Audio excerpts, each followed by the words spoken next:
Welcome, ladies and gentlemen, to episode 4 of my pencil drawing tutorials. Well, it's eventually going to be painting tutorials too. This is pencil drawing mainly to start, and I decided to do a special edition for you guys. We've learned all of the very basics, so you can actually start creating finished works of art now using the tutorials I've given you. As you can see, I am starting my drawing with basic shapes, circles, squares, triangles. I'm just sketching them all in really light. This is at 4 times speed. It took me like 2 hours to draw, and I didn't think you guys would want to sit through 2 hours of me sketching, so I sped it way up. And you'll notice that it starts out dark and it's going to get lighter because I had to increase the darkness on the first part so you could see the basic shapes. It's always really good to start the basic shapes and really light. Now, as you can see, this is going to be a critter. I am getting ready to draw a critter for you guys. A little present for sticking through my tutorials. They've been pretty popular. Well, popular for my page anyway. I don't get a terrible lot of hits. Up to 7 subscribers now, which is awesome. Up to 7. But as you can see, I am increasing the basic shapes. I'm hinting at other shapes. You see the little inside lines you draw inside the basic shapes hint that there's another shape there. Even if you're not drawing out the actual oval for the cheekbone, you can hint at it with an inside line. You never want a complete line inside the object unless it's completely blocking off the view of the object behind it. But basically, we've learned perspective, and as this critter goes in the background, you'll see the things start to shrink away. We used the basic shape tutorial. I made this out of all basic shapes. And there's going to be a dark outline around the outside, of course, when it's done. And I'm going to shade it. I'm going to use our shading techniques: cast shadow, gradient shadow, highlight, reflective shadow, and deepest shadow.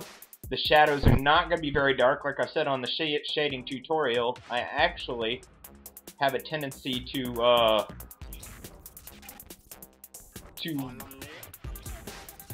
when I shade a lot lighter than I did in the shading tutorial.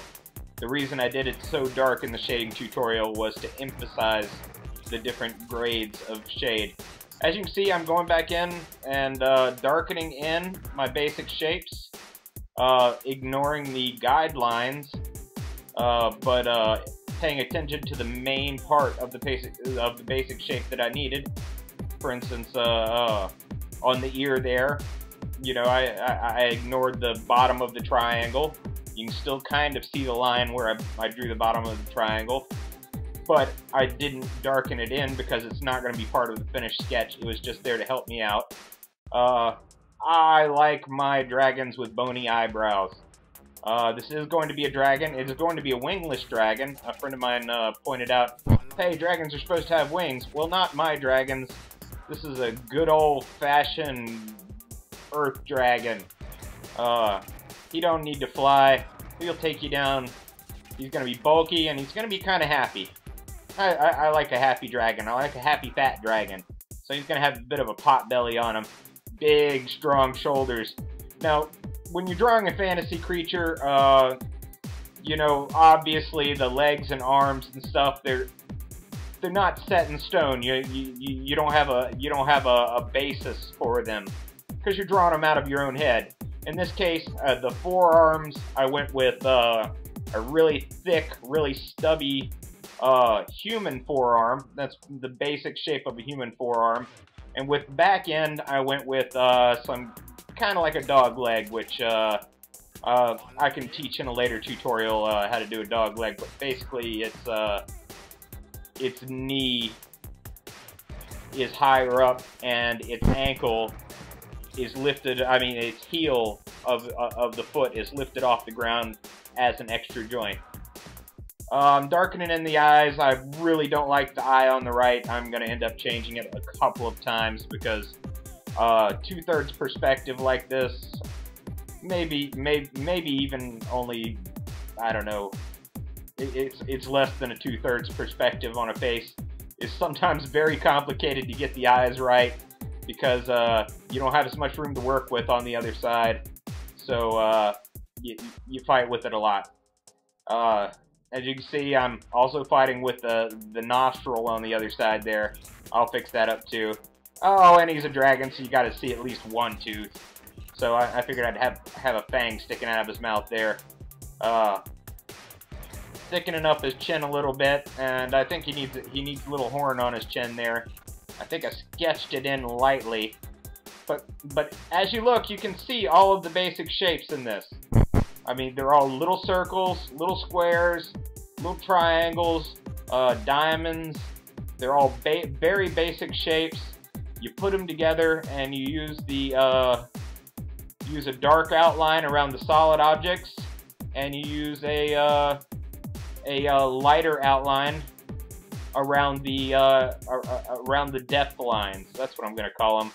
The little inner lines, like the cheekbone there.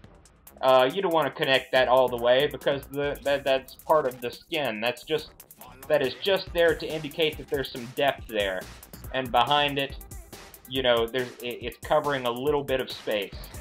If you drew it in completely, it would seem like a completely separate object. Now, as you notice, I go over my outline a lot of times. The reason I do this is because the further things are in front, the darker the outline. So you start with a dark outline, and as you increase the dark outline around shapes in the background, you need to go back into the foreground and darken those again, just to make sure they stand out a little bit more. So you'll see I'll fill in the spine there, and oh, gotta get that pot belly. I like a fat dragon, a fat happy dragon. Gotta have a fat happy dragon. But yeah, this took 2 hours to draw. God only knows how long it took to render. Took a lot of room on my hard drive. 2 hours of recording is a little rough. I think I'm about to fix that nose. Please, God, let me fix that nose. Worked on it a little there. It's still not right. I'll go back to it. When I'm doing a drawing like this, the things that irritate me, I fix them last. A lot of times, I'll wait till I just can't stand it anymore. You focus on the things that are going good. And as you like the shoulders there, those are some nice bulky shoulders, and you can even see the shoulder muscles right there on his back, just bulking up. Once again, there's no tutorial, there's nothing to look at unless you want to draw someone else's dragon, which I don't. I like to draw my own critters, my own versions of my own critters. So you gotta add the muscles where you think they would fit. You gotta add the shapes of the muscles where you think they would fit. Like, I think you would have a strong neck muscle, and I think a critter that powerful would have really, really strong, you know, upper back muscles. And I cheated with the foot there, because I wasn't sure what shape I was gonna... Oh, finally I'm gonna fix that eye. Finally I'm gonna fix that eye. And I don't know if I like that yet. Yeah, you gotta work on a little harder than that. That looks a little better. That looks a little better. I can live with that, I think. But, okay, going back in, adding in dark outline still. There's gonna be a lot of dark outline adjustment, because, once again, you want the foreground to be the darkest outline, the darkest, thickest outline, and the farther it is in front of something, the darker it should be, as far as the outline is concerned. It's the exact opposite with shading. Well, depending on your light source, of course. But for the most part, shading should... Everything should fade as it goes further from the camera. Just like the vanishing point tutorial. See, I didn't quite like the shape of the tail, so I was changing it as I was adding in the stone spiny stuff. And we got to add the little snake underbelly, because I think all dragons have a snake underbelly. If not, they should, because that looks cool. It's okay to use someone else's idea for something like that, because, you know, it rocks. I think I was going into the foot. Yeah, I was going into the foot because I haven't done a hands tutorial, and this is supposed to represent what you guys can do from the tutorials I've given you. I haven't really done a face tutorial either, and the dragon's face there is kind of just an elongated human face, but you can still figure it out from the basic shapes there, how to draw it, at least in profile from the basic shapes we've done. We don't necessarily need a dragon, but I really would like to see some of you guys' art, and I'm going to throw my email address up here again for you guys to send in your art, especially if my tutorials have helped you draw that art. If you used techniques from my tutorials to draw it, but even if you didn't need my tutorials to draw your art, I just love seeing people's art, because I'm an artist. This kind of stuff, especially sketches. I love sketches. Finished paintings are cool, but, you know, sketches just I don't know, they bring out a happy in me that I can't quite describe. And this is, you'll notice that as I'm drawing this, I am focusing entirely on the left side of the page. And even when I'm finished, I'm still going to be focused on the left side of the page, and the reason for that is we're going to add more tutorials, and as I teach you more things, we're going to add to this drawing. We're gonna make it better, maybe add a night in or something like that once I do reflective shading, you know, or a metal shading, which is different than normal shading. Like I said in the shading tutorial, the shading I was teaching you is for most things. Now, I should have done a scale shade, you know, some kind of a textured scale shade on this one, but I was getting lazy towards the end, and I decided to just go with my standard scribble shade. We haven't gotten to that part yet. I'm still darkening in the main lines of the drawing. And you see, just use the eraser tool, clean out some of your guidelines, clean up your outlines. I still haven't finished the tail yet, because I haven't quite decided what I'm going to do with it yet. Whether I'm going to curl it back in on itself again, or... Oh, that tail's just too thick. He's too bulky a critter to have that flexible a tail, so I'm probably just going to keep it pointed out like that. Yeah, there we go. Yeah, we're about to finish the race of those higher rocks. Wanted the tail to be a little thinner, because, you know, it's fading into the background. It's going towards the vanishing point, which I didn't draw in the vanishing point. Once again, if you watch the vanishing point tutorial, you realize the vanishing point is not drawn on every drawing, and this is one of the good reasons why you don't have a distinctive vanishing point drawn on every drawing, because that's a curved tail. You know, where would you put the vanishing point to make that work? Honestly, the vanishing point is kind of straight back from the dragon. I pictured it in my head as straight back from the dragon, and I used that to use my foreshortening and shrink it back. So we're still darkening the outline. Honestly, the outline takes more time than the basic shapes. It takes more time than the shading, actually, because you want to make sure that things in the foreground feel like they're in the foreground, because the whole trick to art is making a two-dimensional object look three-dimensional. And this is line drawing. I'm going to specify later. There are types of pencil drawing where you don't use lines at all. You draw the entire thing in shading.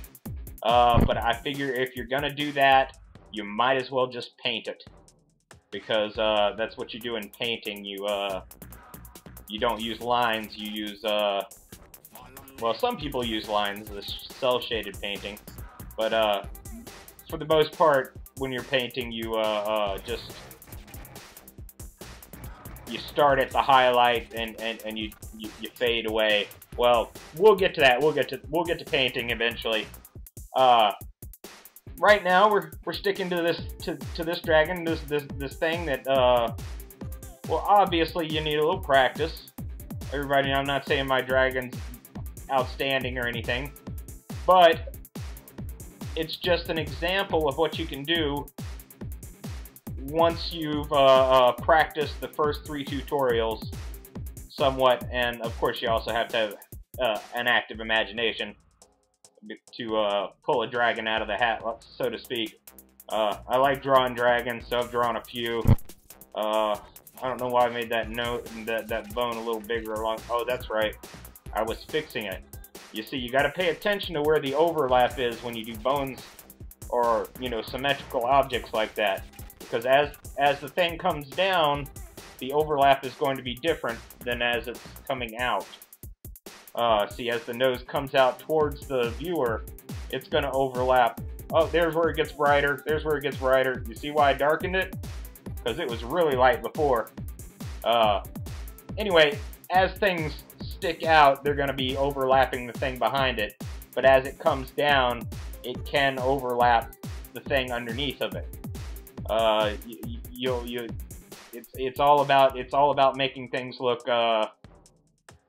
You can see me being real careful with those eyes because I like the shape of that eye, and I didn't want to screw it up with my outline. And as we all know, I'm not really good at a smooth line. I can't do it. If you watch my cursor there, you see I do a lot of moving back and forth, a lot of wiggling, because I'm doing my feather line, just like I taught in the first tutorial. I use feather line on everything, because I fail when I try otherwise. If I try any other type of line, it never ends up well. I may just do a drawing one time without a feather line just to show you guys how bad I am at it. My first little bit of shading there, I'm going to shade in the nostril, but that's just obvious. Everyone knew the nostril was going to be dark, so I wasn't ready to start shading yet.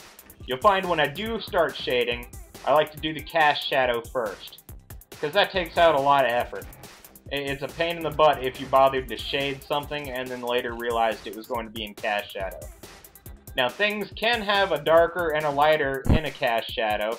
It's kind of a cheat, though, and it's kind of a fun little cheat. Sometimes it makes a really interesting work of art when you put in just a basic one-tone cast shadow, a single-tone cast shadow, where, you know, the objects in the cast shadow don't have any other text, any other light, although in reality they would. It's just a stylistic choice, and I believe in this one I actually even blur the cast shadow to make it stand out a little more as a cast shadow. Kind of half-assing those feet there. Can I say ass? Well, I guess I just said it twice. I apologize to my younger viewers. Although I've looked at my statistics, and pretty much everybody who watches my channel is my age. I think something like 99% are adult males. Although my drawing tutorials have grabbed a few females. I don't know if a dragon is the best thing to encourage more females to watch the channel and check out my drawing tutorials, but I like drawing dragons, and I thought it would make a nice gift to you guys for sticking with me. Fixing that forehead, I realized the eye bones would fade around the corner along with that eye. And now I'm going to draw in the eye. I'm doing weird things with the eye because I haven't done an eye tutorial yet. But anyway, and I don't know why dragons have to have cat's eyes, but they do. They have to have the slit eye. I think it's required by law. It's well, in at least 17 states, and I think I'm in one of those states. I'm certainly in a strange state. Had a bit of problems with my sciatic nerve today. I'm several months post-operative, and I shouldn't still be having a bunch of severe pain, but I had some awful severe pain in my leg today, which is why I had time to complete this drawing. And I'm gonna add a few little background elements in here. I like to do that afterwards. I had not planned on that back leg setting on a rock that's higher than the other rocks, but I realized when I was drawing it that the shape of it kind of fit that. So I was like, well, you know what? Throwing some rocks in there. Let's have him on. He's kind of an earth dragon anyway. He's very earthy. I really hope I fixed that backbone there. Yeah, there we go. There we go. Fix that backbone. All right. And I think I even add a little bit more of the tail there. Yeah, I added a little bit more of the tail there to make it connect a little better to the rest of it. Once again, we're still darkening in. I told you a bold outline is the key to bringing all these shapes together and making it feel like a solid, cohesive drawing. Especially if you focus the outline on the shapes that are in front. You notice I'm darkening in that ear. Since I darkened in the tail, I have to darken in the head again, so that it's even darker than the tail. And you notice once I've darkened in the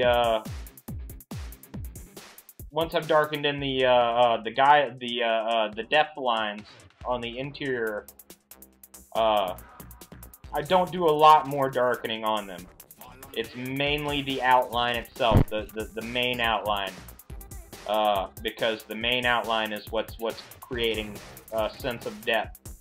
Outside of your shading, once you start shading, that's going to create some depth too. But the main outline, the outside line of the being, the creature, the building, that's the thing that's going to make it seem like more than just the sum of its parts. It's going to make it I don't know. It brings it all together in my mind. So I've darkened in the guidelines a little bit. Oh, am I starting the shading? Okay, I am starting the shading. I've chosen a light source kind of up and to the left, coming down on the dragon. So you notice, so most of that far side is going to be in cast shadow, with a few rare exceptions. Those eye bones stick up just enough to be out of the cast shadow a little bit. And the ear there, I'm going to have to, I fixed that cast shadow a little bit. But adding in the cast shadow first, once again, it makes it easier to shade the rest of it, because you know what's in cast shadow and what's not. In fact, when I'm painting, I start with cast shadow. I paint my entire canvas black, so that no matter what I paint, I already have the cast shadow there. You notice with the cast shadow on the fang there that it's a little off-center. That's because the fang's sticking out. Therefore, it's going to cast the shadow a little ways away from itself. And sometimes when I do a cast shadow, I draw the outline of the cast shadow first. Let's see how many times I can say cast shadow in a row. I'm adding in a little bit more shading. You'll notice as I do the normal shading, like as I'm shading those stones there on his forehead, I don't put the darkest part all the way at the edge of the line. See, now I'm shading in the cheekbone. It's going to be darker farther away from the light source, of course. But never shade all the way to your outline, because that kind of leaves an automatic reflective shadow. Whether there's something there to reflect it or not, it still looks good. Your reflective shadow is covered. You don't have to worry about it.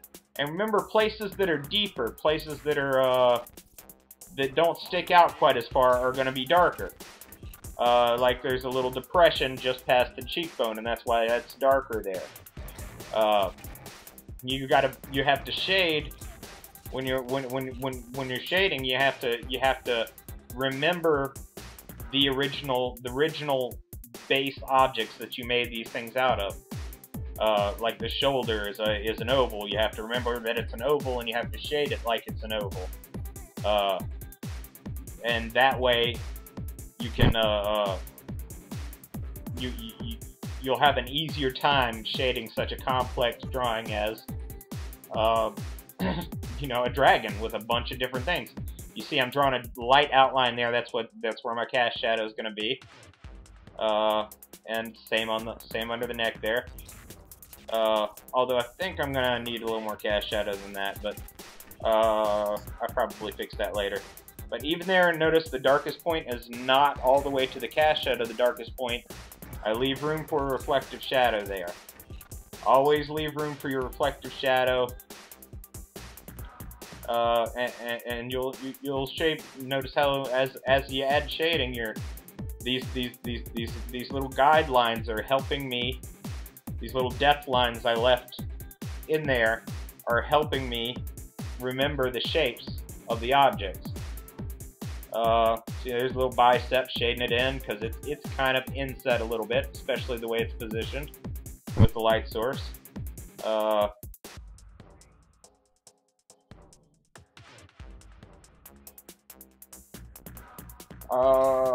I lost track of the cursor. I have no idea. Oh, there it is. Okay, I'm doing a little cast shadow on the rocks. Oh, I forgot I even detailed the rocks at all. Okay. And this is probably not going to be synced up correctly because I have so much trouble syncing my voice after I've done the drawing. You wouldn't believe how hard, because I have an audio file over top of a video file, and I have to move it a millimeter to the right, and then I have to check and see if that matches up with what's going on in the drawing. And as you can imagine, it gets quite complicated. And I'm using mostly free tools except for my music generator, which I paid money for. Oh, and the tablet, of course, which was not free. But I'm using Movie Maker to put it all together, and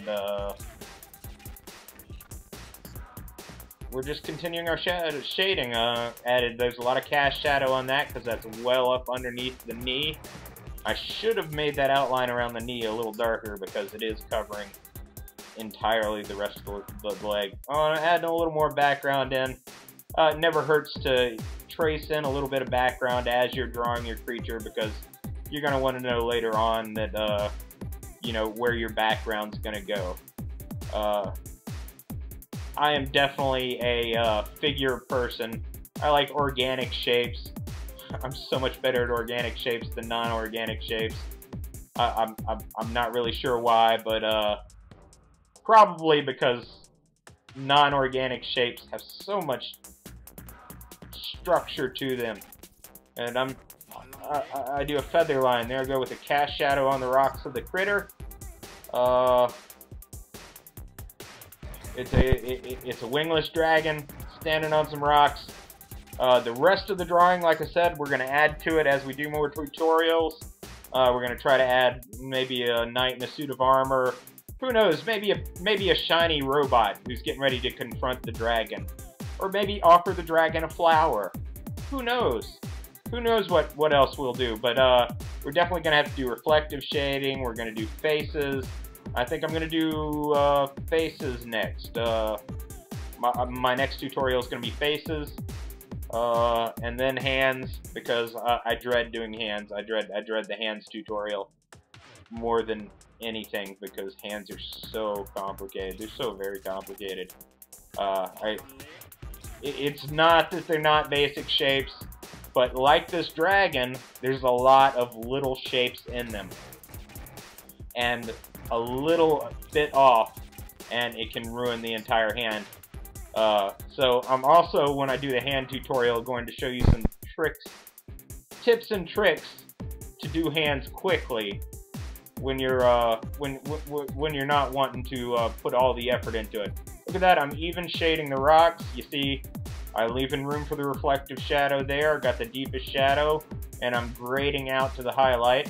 Since it's a fairly bright highlight, you know, you don't have to grade very much. This is a light highlight. I mean, a bright light source.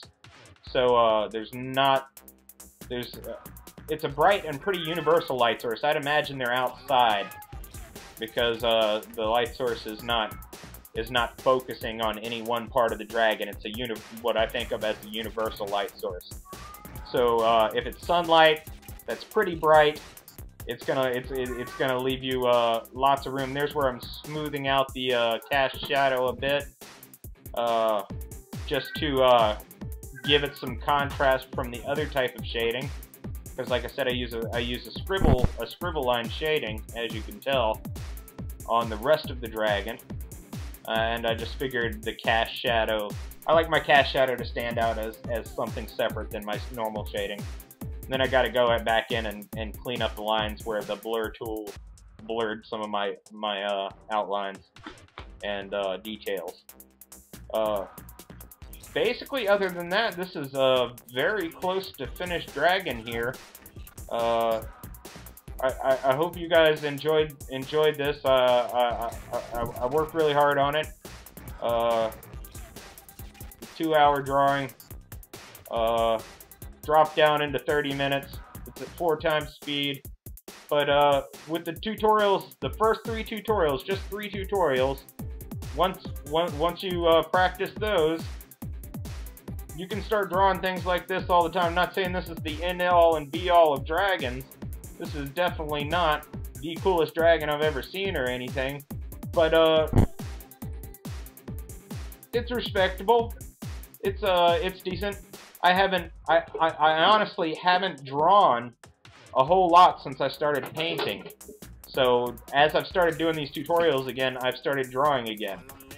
So this is going to finish this up. Check out my book on Amazon.com. I got it on paperback and on Kindle version. The Kindle version has a free sample if you have a Kindle. If you don't have a Kindle, the Kindle app is free for practically anything that connects to the internet. I hope you like this. Thank you guys so much.